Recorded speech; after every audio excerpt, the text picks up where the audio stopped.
Thank you. Hello, everyone. This is Oakwalker. I am here with Earth Medicine for the Soul, our podcast that I do with my friend and compatriot Frank Stronghorse Caldwell. We just call him Stronghorse when we're not calling him Frank. And we want to start again on picking up where we left off from the last episode, which was number 43. And in that episode, we were talking about strange, unusual responses or events that happen as a result of this upcoming shift in consciousness. So the backstories are that as we move through different initiations in shamanism, and in a lot of other traditions as well, we notice that the sense of miracle starts to become greater. And in fact, we find that we can pop into different times or find ourselves popped into different times and situations and conditions that seem uh, beyond real or paranormal, if you will. So I think that these things are going to happen a lot more often as we become deeper and deeper in more and more involved in this shift, because when you get right down to it, underneath everything, everything is consciousness. So if our consciousness changes, then that leads to the idea that changes in consciousness are going to result in changes in reality as well. That's where I was going with this, and I don't know where to go Okay. from here I'll, except to say that we've both had experiences like that. yeah, I'll pick it up from there. I think one thing that I've noticed, particularly on the internet and in Facebook and such, that people that are talking about this shift are talking about it in exciting terms, like, "Well, there's solar flares are coming. You're not going to believe Wednesday," you know. and you know and I think they're doing it to try to promote themselves as stay Yeah, tuned, because after Wednesday we got Thursday, and then no, right, you're right. not going to believe what happens then, and so. But I think what's important to say here is that this is going to be a slow moving, slow motion deal. It is. I Uh-huh. mean, there's no way you could just flip this whole planet overnight into all light, because people would lose their minds. Mainly because there's no place in our minds for that to land. You know, Yeah, I mean, you and I have been involved in enough phenomena where we couldn't quite comprehend what we were seeing because there was no place in our mind for it to go. We recorded it, we remembered it, we were maybe awed by it, but the truth is, in the moment, it's almost like we froze because we did not have a reactionary psychology embedded in ourselves that would allow us to respond to it on an ongoing basis. Is that uh-huh. fair? Is that a fair statement? Yeah, I would. So, go ahead. No, I So would I say think that. I was just agreeing. I think what we're going to see is a slow moving evolution as we're beginning to adapt to these paranormal situations that you're discussing.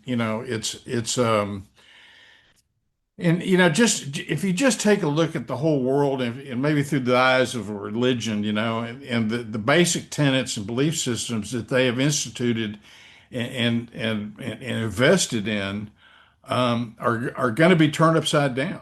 Yeah, I mean, yeah, they are, and so that's I mean, so you basically got the resistance of all the people there that are involved in that are saying, well, that's evil, or this is darkness, or uh-huh. trying to classify it in a, you know, good or bad situation, which Yeah, maybe it's neither, you know, yeah, yeah, it may be neither, it may just be a situation.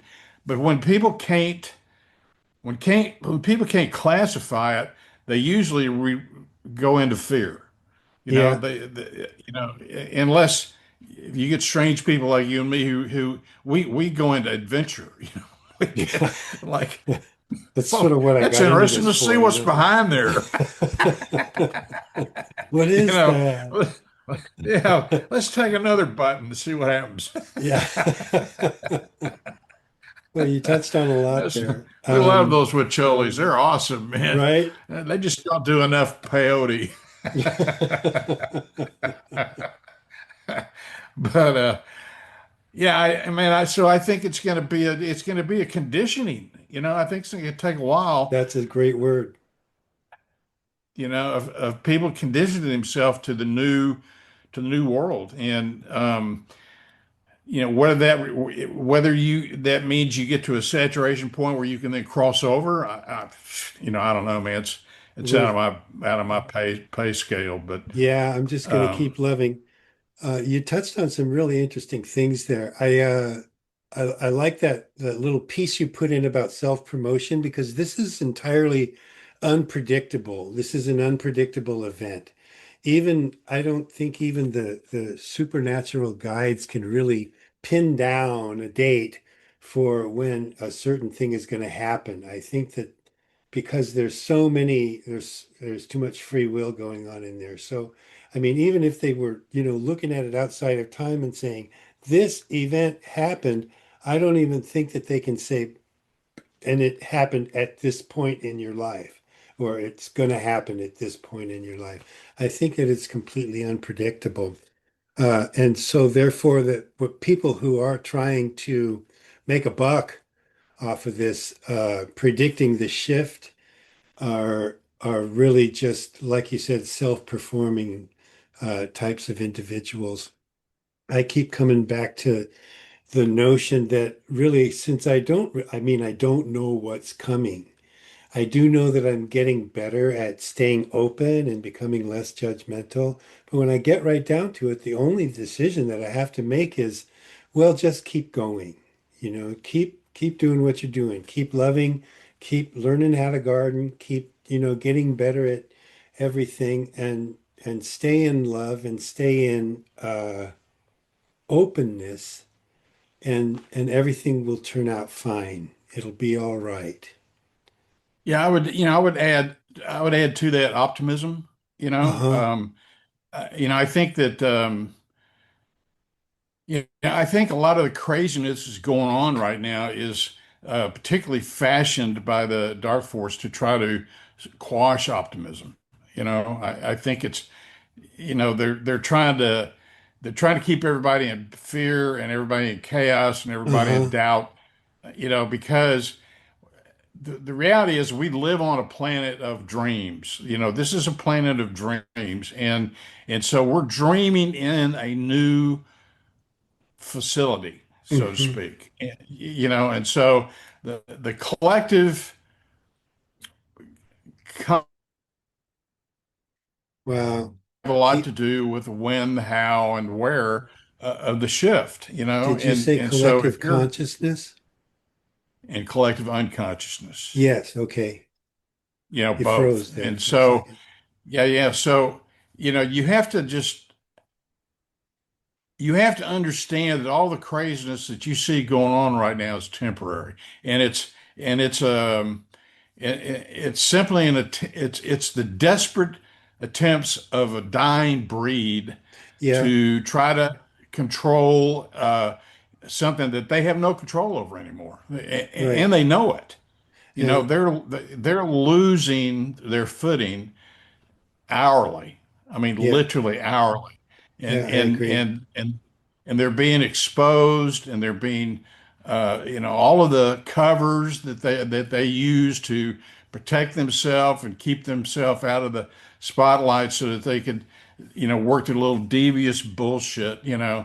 Is evaporating. Yeah. It is. It's evaporating, and so the alternative is that you got to hold on to a really positive, optimistic dream, and force yourself to do it. I mean, I have to. That's what I have to do. I have to literally force myself to do it because it's real easy. It's easier to drop into the hopelessness and the fear and the doubt side than it is to be able to hold a steady pattern of optimism. It's so it's a what do you want? What are you going to do? Yeah. Um, that's really well put. It's important to note, I think, that we need to remember where power comes from, and that the things that we call the dark forces, the forces of greed, fear, avarice, anger, um, malice, those forces are derive their power from things that are dark and attached to death or attached to extracting power from other people. Um, Whereas if those of us who derive our power from the forces of life, that is not an extractive force. That is a force that is constantly expanding and blossoming and growing because life works that way. That's how the universe is designed. So the dark forces, even though they seem like they're giving good results on the short run, they don't have the sustainability to make it for the long haul. Never have, can't possibly do that because they're associated with death, right? And and death is finite. It's a stopping of things. I don't know how much sense I'm Yeah, making with all this, but no, I agree with that. But important. I mean, the other thing that comes to my mind is that I think for me, the differentiation has always been beauty. Uh-huh. The appreciation of beauty, the infatuation with beauty, the creation of beauty. I mean, that that brings in a harmonic resonance of respect. Yeah, And when you have respect from the world and the consciousness around you, that's where power sources from. right. And You reverence know, too. and reverence. Yeah, it's a power that doesn't need to be forced. Yeah. It's something that just occurs usually when you're least expecting it. It's not something that if you you know you go, I'm going to push the button now and make this happen. No, you have to Although it's possible. I mean, you for have to me, it's stop always kind of pushing. been, wow, how did that happen? Right? It's an You allowing, know? right? So you gotta Yeah, drop your walls and your defenses, and then it comes welling up from inside of you. And it's that is endless so too. There's true. there's there's no way to run out of love. You can't possibly do that. No, and it's you find yourself on a ride that you didn't expect, and the ride is thrilling, you Yes. know?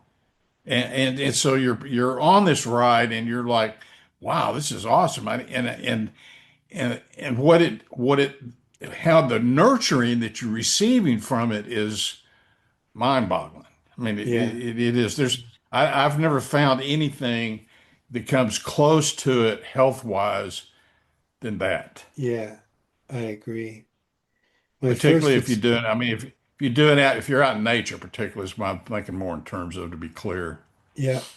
Yeah, my first experience of that was the feeling of just being covered by a warm blanket, where my whole everything in my whole soul just went, oh.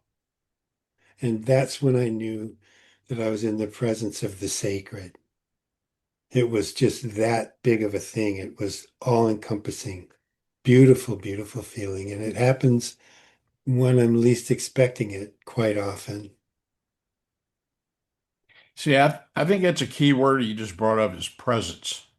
You know, I mean, that's what we're kind of talking about here. The shift is going to increase the presence of presence. Hmm. Yeah, that's well It's put. like I you're like going, that. yeah, the divine is going to be, it's not going to be abstract, man. It's going to be right out your door. And, Uh-huh. you know, It's been here all the so, time. yeah, but it's it's going to get louder. Uh-huh. I guess that's because our defenses are, that's the shift, part of the shift. There's a big part is that let me just put this in my terms. I'm getting a lot more comfortable with calming down, with just letting, letting it happen, letting it go. I'm in good hands here. I feel that more often than ever. And I think that it's just going to continue to Yeah, get I better. think that's key. Oh, you stopped again. Doggone this internet. Can you hear me? Hmm. You're going to wish you were looking like something else when this all comes back and we edit it. Yeah. So Yeah, no, can, I think that getting comfortable and is what I'm talking about in terms of holding that optimistic viewpoint. uh-huh. You know, Yeah. don't allow yourself to get pulled into the negative blame game, you know. I mean, and Yeah. that's the that's what the politicians are that's what they play on, you know. Yeah. They And the constantly billionaires. make shit up and the cast got to have an enemy and it's the other Yeah. guys that are doing it, not us and it's like, I just don't want to hear that anymore. Yeah. Me I too. I'm just don't tired want to of hear it. about it. Yeah, And God, I, it's just I feel like the least amount of power I get, suddenly it gets amplified into a huge threat for people who are relying on that form of energy. The the more comfortable I get in my skin, the more of a threat I become to people who need me to be anxious and who need me to be afraid and who need me to spend money on comfort, etc. Well, I agree with that. The other thing I've noticed is a lot of times the places where I do my self-analysis are in grocery stores for some reason. And and I've noticed like, people will just stop and stare at me, you know? And it's really because I'm emanating this force of uh, self-assuredness and confidence in my divine self. It's my authentic self in owning it. Really, that's what it is. It's my authentic self in owning it. And people it catches them, and it's like and I haven't done anything or said anything. I'm probably, looking at apples or something, Right. but, uh, but I've had people like look at me and wave at me, like I don't even know who you are, Uh-huh.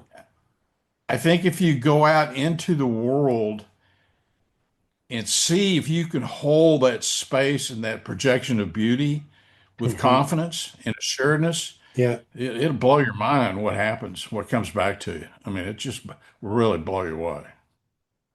Hmm. My screen just did something weird. I sort of got out of it and it panned all by its little self. Never seen it do that before. Yeah. Must have been an upgrade. A new, new technology thing. Right.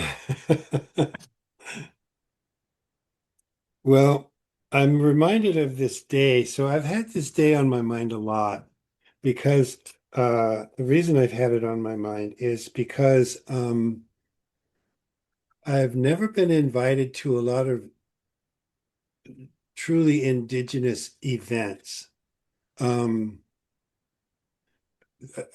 they seem to want to avoid me, and I think it's because I'm basically white. I'm starting to realize that it's not just because of the color of my skin. It's because of the way my culture, the culture that raised me, moves through the world, kind of as if they're the only thing in it. And I've been very guilty of this, and I'm seeing when I look back at things how if I had just been a little bit more astute and present, then I may have had a really good lesson or met a really good soul who was trying to meet me. And I was at powwow down in San Marcos one year, and this old woman walked up to me and she just stopped and looked at me.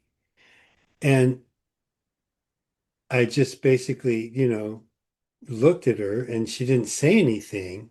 And so I just continued to move through my routine of what I was doing. I was basically shopping around at the booths and stuff. But now that I look back on it, I think if I had just done something a little bit more indigenous, like given her the respect as a grandmother that she might have been expecting, or to have uh, at least addressed her with the in a way that a lot of white people don't generally do, right? And I just wasn't quite ready for that. And I was still all wrapped up in myself, self-absorbed, if you will. And I think that the way she was looking at me it's as if she wanted to tell me something, but I didn't give her the clue that she needed, that I was ready to hear it.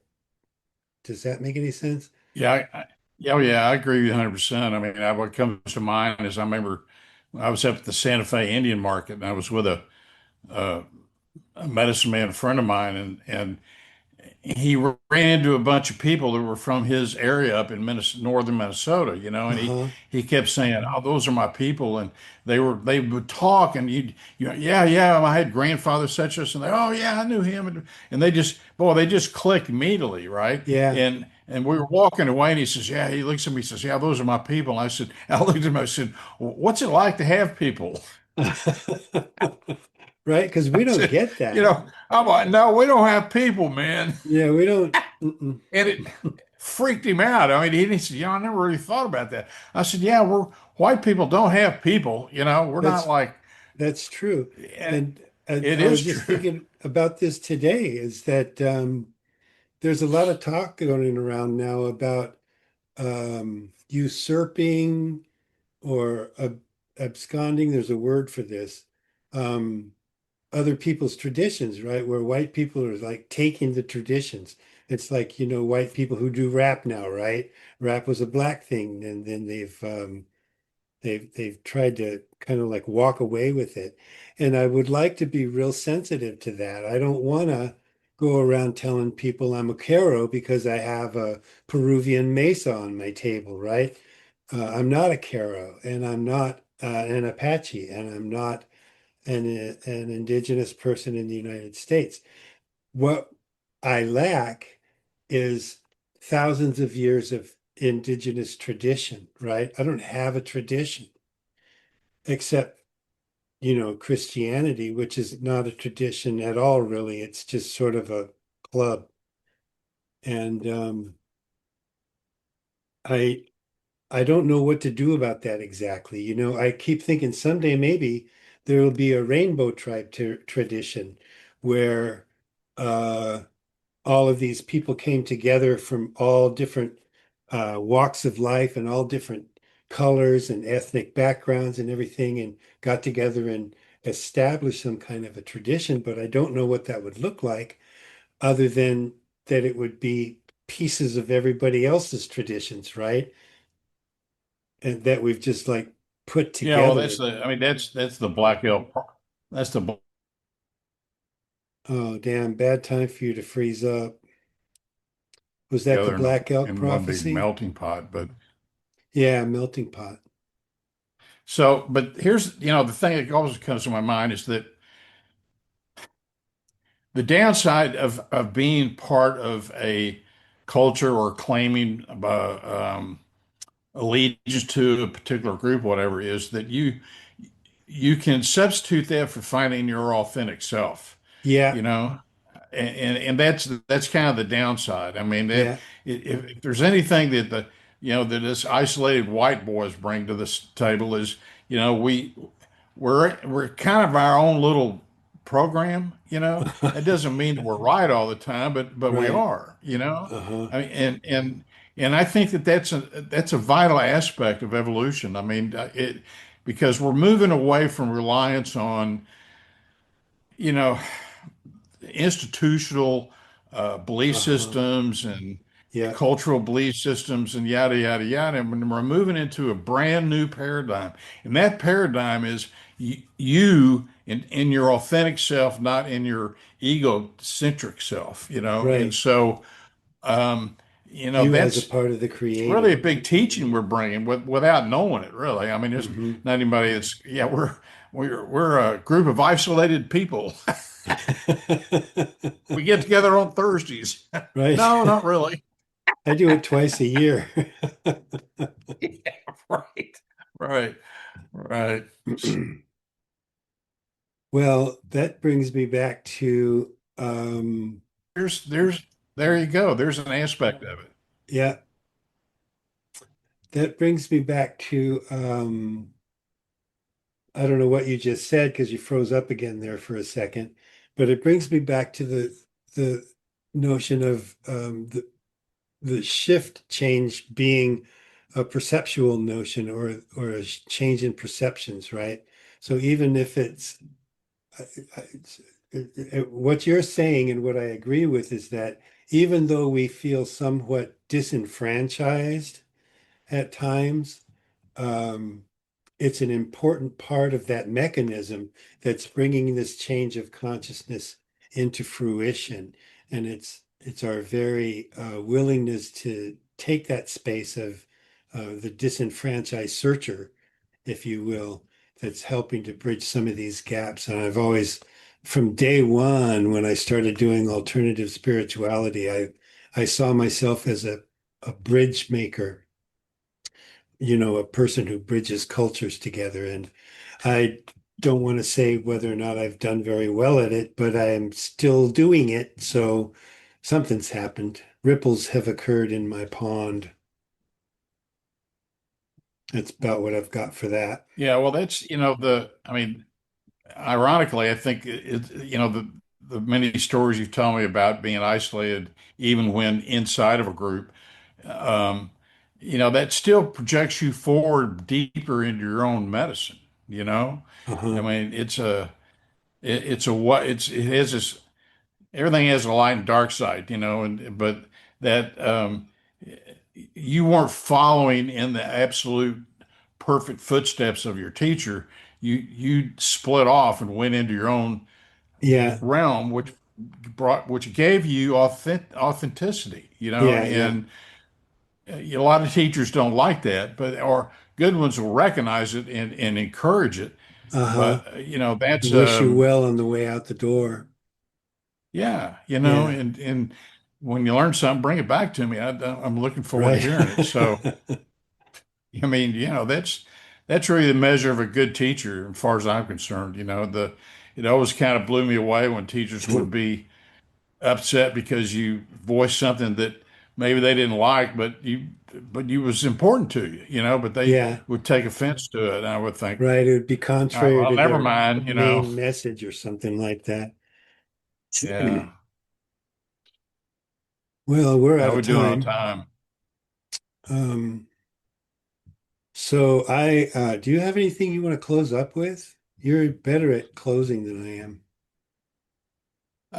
No, other than I just think that the theme this time was slow down, uh, Uh-huh. be comfortable in your own skin, relax, be optimistic, and expect the unexpected, Yeah. and allow it to happen. Don't be in fear. Don't freak out about it. Welcome it, and see and look for the beauty in it. And once you recognize the beauty in it, then you can adapt to it. That was perfect. Thank Thank you, you. Mr. Stronghorse. You've wrapped this up really well, very, very well. And so I am going to tell our famous viewers and listeners, thank you all very, very much for being with us. You can visit us on earth-ems.org anytime you want to come and find out uh, how well I've kept up with the routine. We're out there, we're getting bigger and better, and come and see us. Thank you all. Peace.